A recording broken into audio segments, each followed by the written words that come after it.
de l'occasion pour parler en quelque sorte du tableau et du réseau conventionnel tissé par la Tunisie pour protéger les droits des travailleurs migrants et notamment avec les pays d'accueil. En guise d'introduction, je tiens à préciser que compte tenu du phénomène de l'ampleur de la migration et de la vulnérabilité de la situation des travailleurs migrants, il était question de prévoir des outils, des mécanismes pour protéger et garantir les droits des travailleurs migrants. Mais en fait, il y a une problématique. C'est que les régimes de sécurité sociale sont d'application territoriale, c'est-à-dire, comme la législation fiscale, comme la législation sociale, en matière de sécurité sociale, elle est d'application territoriale, et d'où les problèmes qui peuvent entraver la mobilité et la circulation des travailleurs. Et on est parfois devant une situation là où il y a une situation de vide juridique parce que le travailleur s'est déplacé de son pays d'origine vers le pays d'accueil, il est diminué, il n'est plus couvert par la sécurité sociale, ou bien au contraire, il peut y avoir des risques d'application de normes pour la situation du travailleur migrant, et voire même il y a un risque de suspension, de suppression des droits sociaux pour le travailleur migrant. D'où la nécessité de prévoir un outil qui permet de sauvegarder et de consolider ce droit en matière de sécurité sociale. La Convention de sécurité sociale, je tiens à préciser aussi, et là c'est une source vraiment d'amalgame. C'est une convention, c'est un outil de coordination de sécurité sociale et non pas un outil d'harmonisation. Ce sont deux termes différents. Qu'est-ce qu'on entend par coordination? C'est-à-dire, c'est un outil de droit international qui vient arranger l'application de deux règles juridiques émanant de deux États contractants. Ce n'est pas un processus de convergence, d'harmonisation. Et pourquoi je précise, j'avance cette définition? Parfois, on voit des contestations des migrants en disant que tel État qui est contractant, qui est lié à une convention, qui est lié à la Tunisie par une convention de sécurité sociale, a changé sa législation et n'exporte plus, par exemple, les allocations familiales. Comment vous avez accepté cette concession, cette régression? En fait, la Convention de sécurité sociale n'a aucune incidence sur la souveraineté des États membres à gérer librement leur régime de sécurité sociale. C'est un outil de coordination et non pas de convergence. Là, c'est une différence de taille. Donc, pour la question de la protection sociale des travailleurs migrants par les conventions de sécurité sociale, en fait, la Tunisie a adopté deux dispositifs. Il y a un dispositif national, malheureusement, qui est ignoré par une très grande partie de nos ressortissants à l'étranger et même de notre société civile. C'est que l'État tunisien a prévu depuis 1989 un régime facultatif pour la protection sociale des travailleurs migrants. C'est-à-dire, en l'absence d'une convention bilatérale conclue avec le pays d'accueil, les travailleurs migrants peuvent s'affilier librement et facultativement dans ce régime facultatif. Ils peuvent bénéficier des soins de santé lors du séjour temporaire lorsqu'ils retournent provisoirement en Tunisie. Ils sont couverts par le soin de santé à la charge de la section d'affiliation qui est la CNSS et la CNAM, et les membres de leur famille qui les accompagnent ou bien qui restent en Tunisie alors qu'ils travaillent les parents ailleurs. Ainsi qu'ils garantissent les prestations de retraite, d'invalidité et de survie. Mais ce régime, malheureusement, le taux d'affiliation ne dépasse même pas 2%.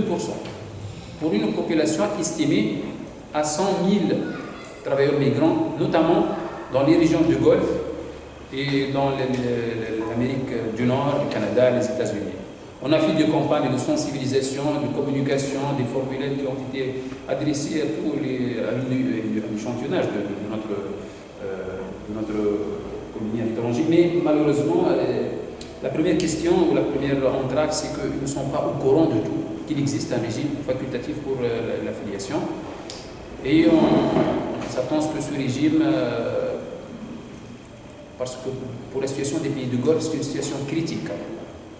Et même l'UBIT est en train de faire un travail de sensibilisation pour les pays du Golfe qui sont hostiles à toute mesure de protection sociale des travailleurs migrants. Récemment, en 2009, ils ont adopté le Conseil du Golfe. Il a adopté un mécanisme embryonnaire de coordination des régimes de sécurité sociale, mais c'est uniquement et exclusivement pour les travailleurs ressortissants des pays du Golfe.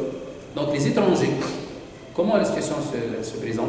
Les étrangers sont assujettis à la sécurité sociale des pays du Golfe, ils cotisent, mais ils n'ont pas le droit de transférer leur pension à leur pays d'origine, donc ils peuvent, dans notre situation, ils sont obligés de cotiser doublement.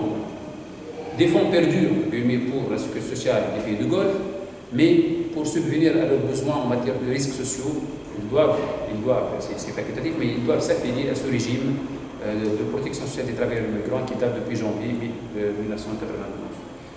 Le taux de cotisation, c'est 13,3%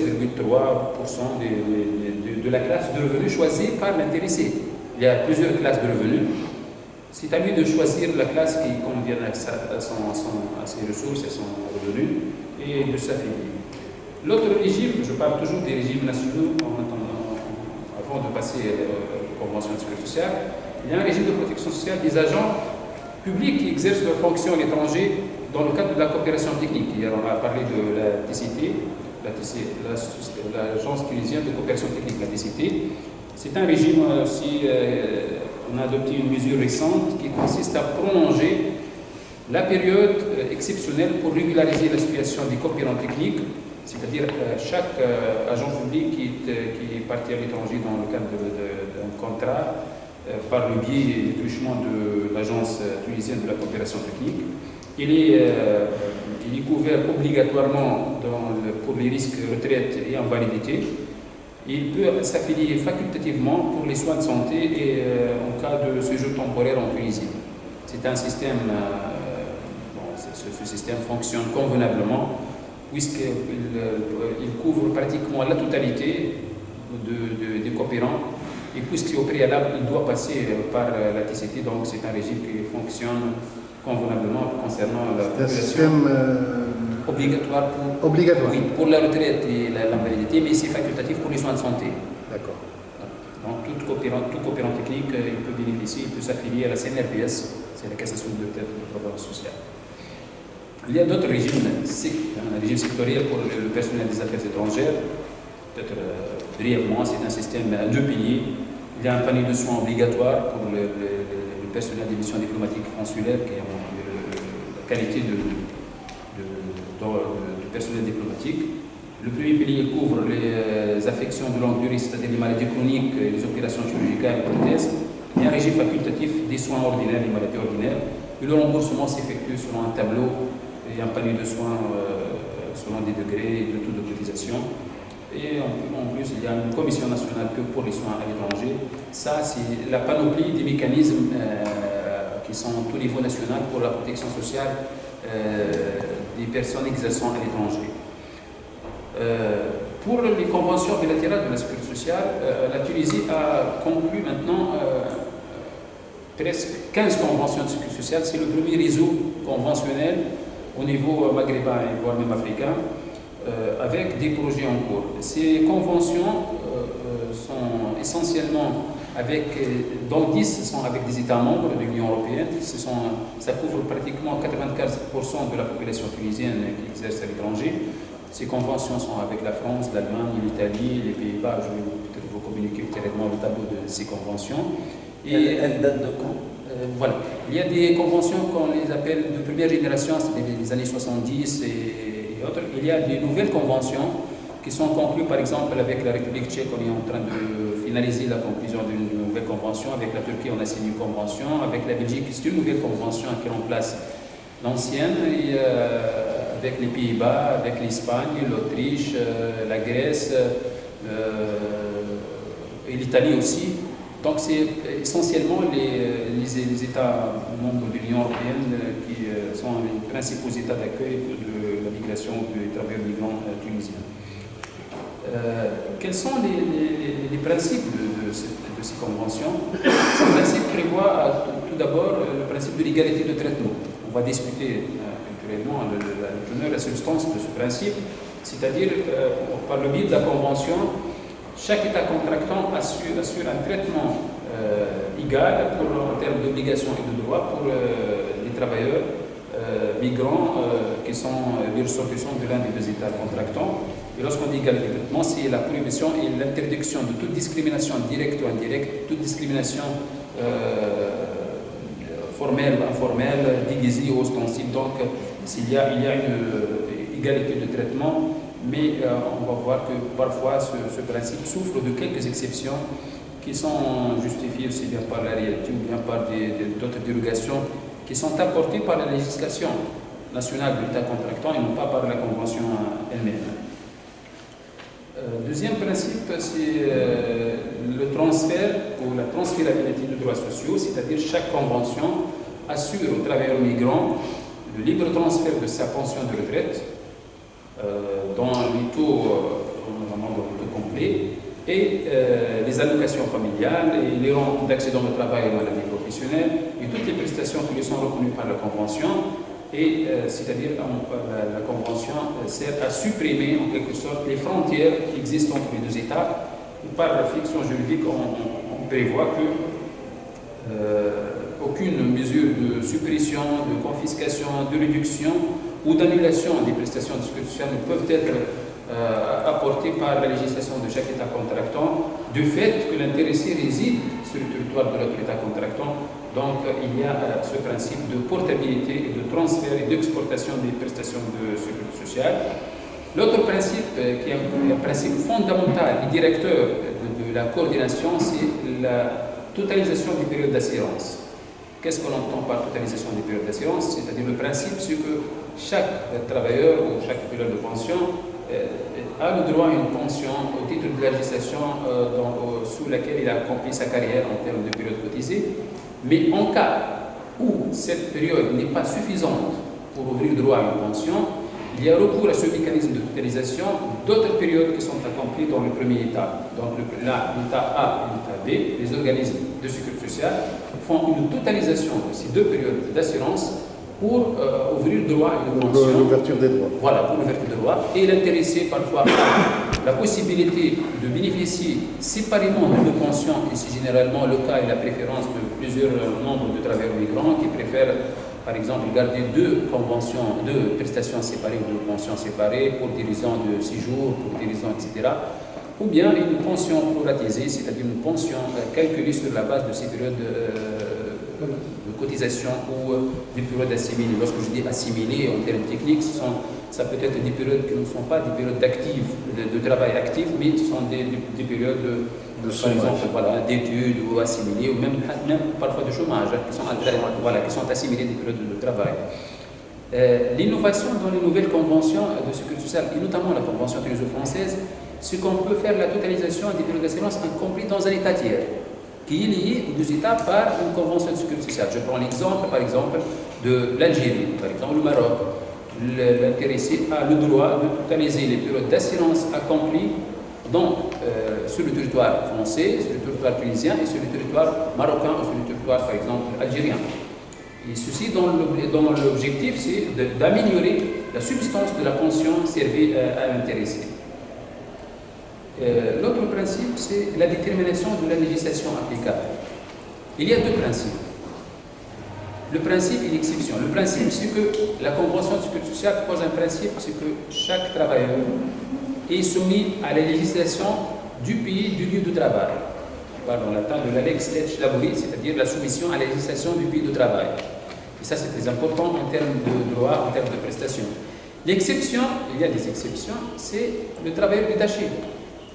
Parfois, aussi bien des privés ou bien des compagnies publiques qui envoient du personnel pour travailler dans son filiale, par exemple en France, ou vice-versa, ou bien une compagnie privée, une entreprise qui envoie aussi pour formation ou pour aussi, mais la caractéristique de détachement, c'est qu'il est envoyé pour une période bien déterminée, de 3 ans par exemple, qui peut être renouvelée pour une deuxième période et à titre exceptionnel pour une troisième période.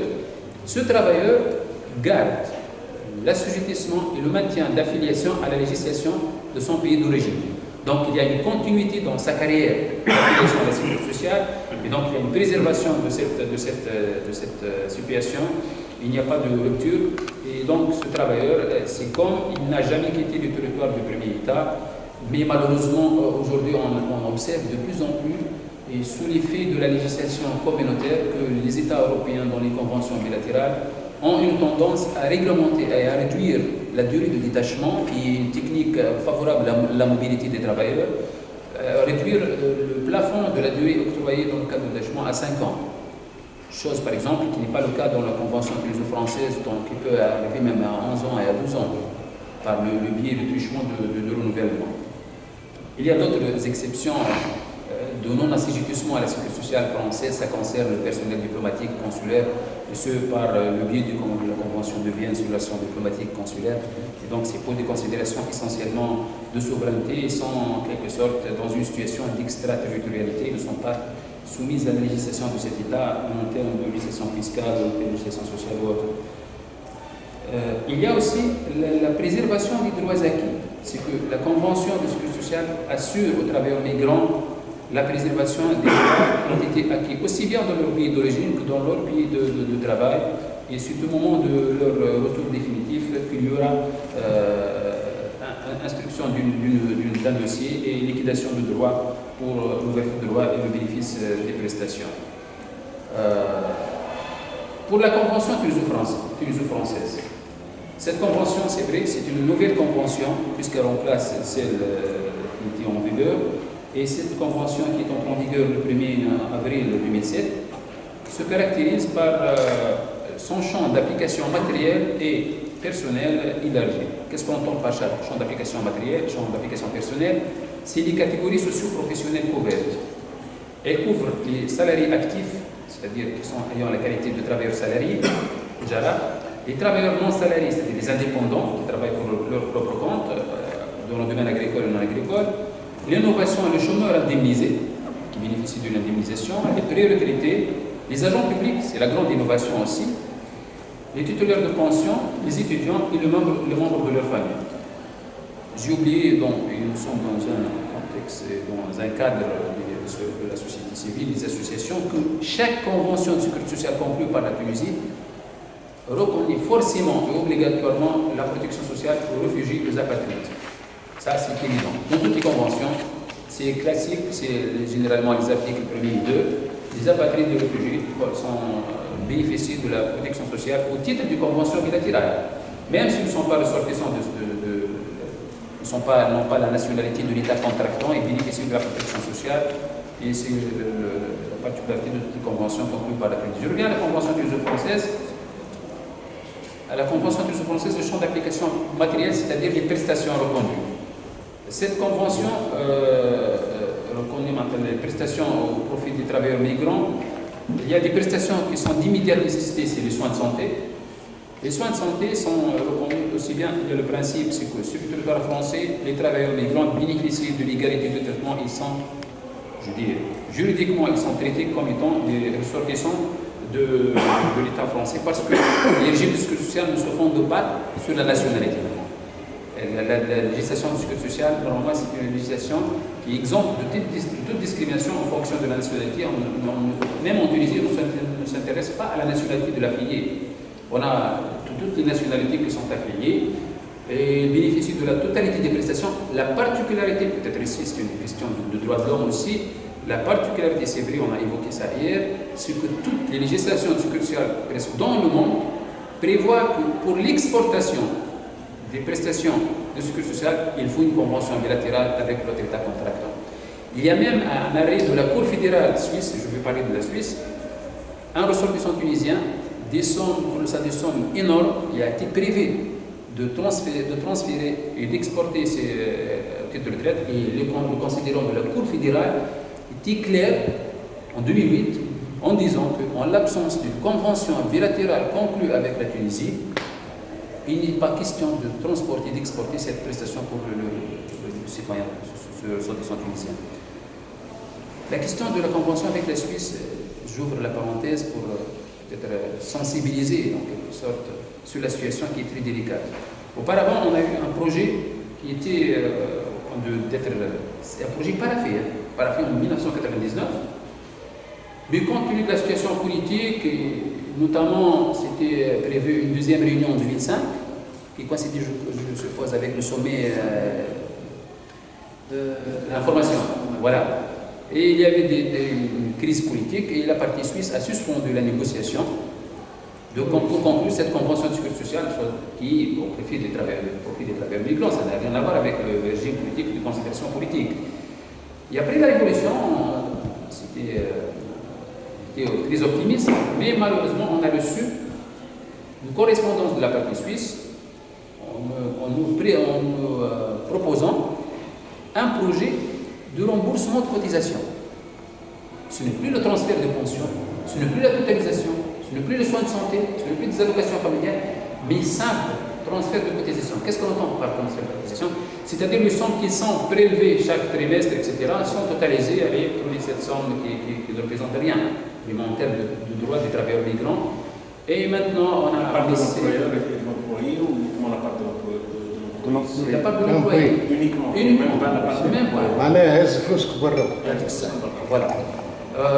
Et le comble dans la correspondance de la partie suisse, c'est qu'on évoque cette histoire de l'incidence des travailleurs migrants sur l'équilibre du régime de retraite et des allocations familiales, et accessoirement, on évoque l'histoire de l'Harraga Ta'al Mbadouza qui est au Suisse. Ça, c'est dans une lettre officielle? Exactement.